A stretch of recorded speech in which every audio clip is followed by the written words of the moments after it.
Hi guys, how are you doing? How's your family doing?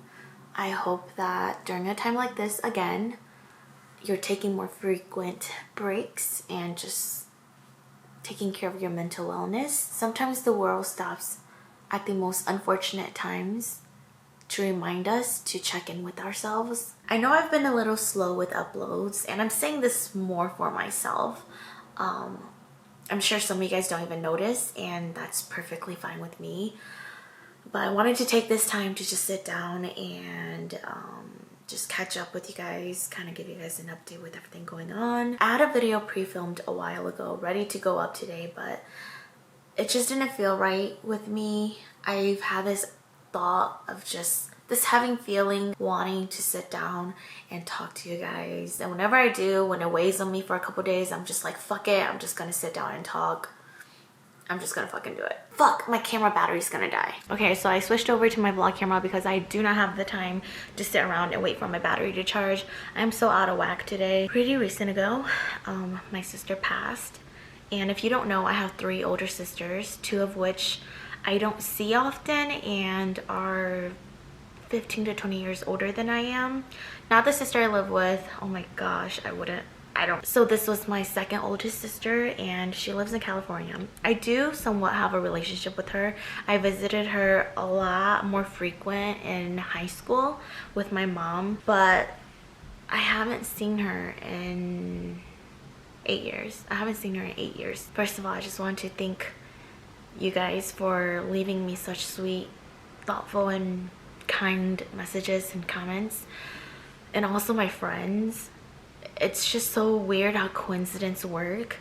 The day of and a couple days after, a few friends actually randomly texted me. They're like, hey, I was thinking of you, how are you? I don't think they know the tremendous amount of love I felt just from those messages or text messages. It's just weird how people are put into your life, and sometimes you lose a little bit of communication, but they just come at the right moments, you know? This wasn't a sudden goodbye, although it was. I mean, I guess it was. My sister has been sickly for, I actually don't really know how long it's been, maybe 6-8 years, but she was really sick toward the last month of her life. It sucks to say aloud, but we always knew that death was a possibility. It's like this deep-seated feeling that's there, but no one ever wants to talk about it or like admit. It still felt so sudden because as much as we like silently prepared ourselves throughout time, I guess, the way it happened, it felt sudden. Everyone thought that she was gonna get better because we've had 3 to 4 scares within the past month leading up, and every single time she pulled through and went home. So it's kind of sad because the last time we kind of took it for granted, just thinking that you'll be fine, you'll come back home. We've gone through this 3-4 times, like it'll be fine, you know? I think that's kind of the guilt that my family especially and I feel. My mom obviously took it the hardest, of course. It was hard for everyone, and I know her kids and her family, they're obviously taking it really hard. I mean, it's their mom, you know, and she has such young kids. My mom has experienced so many losses in her lifetime. I mean, we all do, right? Maybe a distant cousin, distant family, or family members that we don't really talk to. My mom has lost her mom, her husband, then her sister, and then her dad, then her stepmom, and then she lost one of her closest, like her best friend, who's like a sister to her. Then she lost another cousin best friend, like she was with her every day, talked to her every single day. And then now her daughter. I think of that and it's like, how much can this woman go through? Like, how much more can we put on this woman? She has gone through so much losses in her life, and it like kills me. Oh my gosh, I'm a fucking mess. I'm so sorry for my language too, sorry.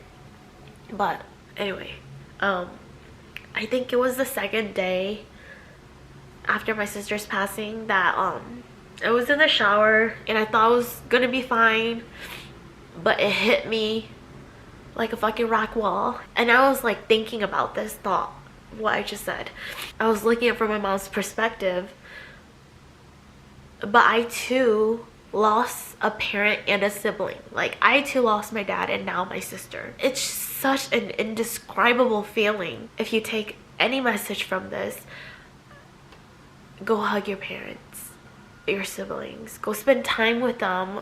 Don't be so selfish, just always thinking like, I don't want to, you know, like that was kind of like me when I think about seeing my sister, going to see my sister. It's something you live with. You knew she was sick, but you didn't take your time out to go see her. I think that's something that we all live with now, all of my siblings and I know that one of my older brothers made a really good effort to see her more so than we did, especially when we found out that she was sick. Don't take those moments for granted and tell them how much you love them and appreciate them. You know, like, never know when the last time you ever speak with them will ever be again. It's so painful for everyone thinking about not being able to say last words to her, or not even getting last words from her. She was alone at the time that it happened, and that also like kills me, because like you don't know what was going through her mind. And I just wish that at least some of us could have been there next to her.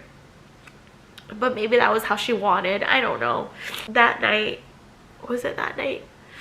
I think it was that night or the next day, I don't remember. Her family did find handwritten letters from her that she like wrote to everyone. She dated her letters 2 weeks before her passing. So it was something she knew.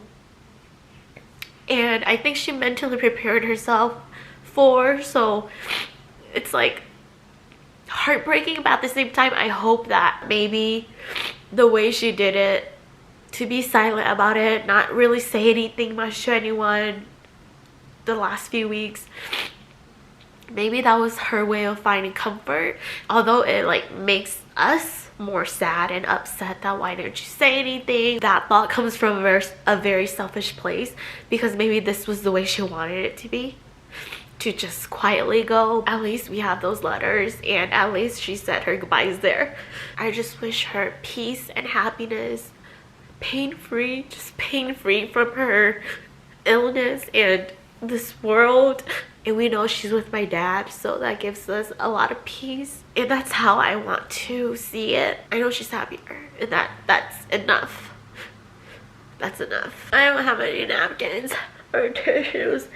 I'll laundry this, okay? Moving on, I like to just take a little moment to spread awareness for the AAPI community. And I'm sorry that I'm so late on this channel, you know, but just been going through a lot, so it was just like a weird time. With everything going on, everything we've been seeing, it has made me realize how divided we are amongst each other. But also I recognize that there's so much hurt between people of color. Not only are we trying to fight the bigger enemy here, but we find it difficult to stand up for one another and fight for each other. It does not take a lot to realize that there's so much racism within our communities towards each other. There's racism in every community, and I know that's hard to hear, but something we have to admit. We all come from a place of hurt. However, our voices coming together is what's going to make it louder and clearer for the world to know and see and understand. It's saddening and disappointing to hear and see people of color tell other people of color to fight their own battles and defend their own race and their own kind, because it's not their issue, because it doesn't necessarily pertain to them, but it does. A lot of Asian Americans, you know, not just Asian Americans, but a lot of everyone, I'm sorry, I don't want to just say Asian Americans, everyone had to put their differences aside when it came down to it, when it was time to focus on the bigger picture and fight for one another. That was all of what Asian Americans were asking for. In the beginning, when all these hate crimes were being brought to light, we were just asking for the same thing. Pointing fingers and holding grudges is not going to solve anything. I mean, we've all encountered bad individuals, regardless if that was in the white communities or in the POC communities, you know. For me personally, my family and I experienced it within POC communities, but I learned it the hard way that holding my family and my personal experiences against that race was not going to solve anything. Those were just bad individuals we encountered, and we shouldn't let those people that hurt us define a whole race. And I am deeply sorry if all you've ever had were negative experiences with the Asian American community, but don't let that define the rest of us, because there are so many of us that love and care for you and support you and will continue fighting for POC. We all have one common denominator. We just have to take it day by day and expect this not to be the last of hate crimes or racism that we hear. If anything that we're learning in 2021 is that it doesn't end. It doesn't just stop. This is a continuous battle that POC will always have to face against. And it's no shock. I mean, we've been known. In order to create a safe place, we have to have open conversation. So talk about it. I think that's one of the biggest faults to Asian Americans, is that when things like this happen to us, we don't talk about it. We don't need the world to experience another massacre for everyone to finally give a fuck, as David So said. Please watch his Instagram video or story.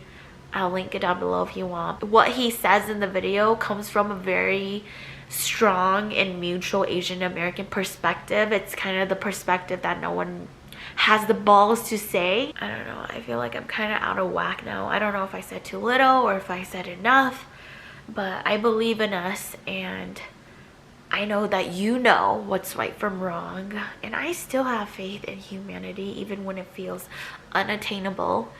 So anyway, I guess this is perfect timing to end this video because my vlog camera is now running out of battery. Yeah, that's a little bit of a life update. I'm okay.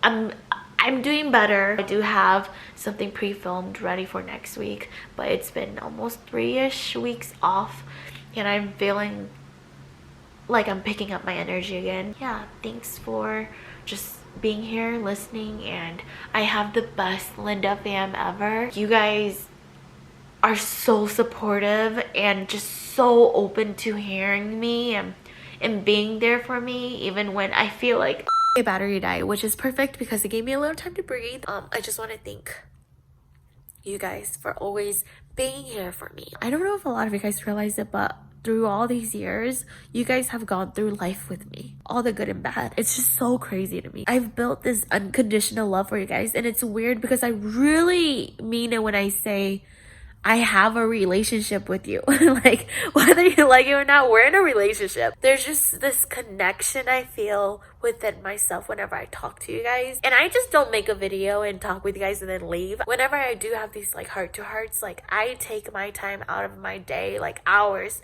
just having conversations with you guys in the comments below, because that's a conversation. It's not just like a post and go. I love you guys, and I'm sending so much fucking love because I love you guys. Yeah, I hope you guys have a good day. Take care of yourself. I'm gonna go eat lunch now, and I'll talk to you guys soon. So, bye.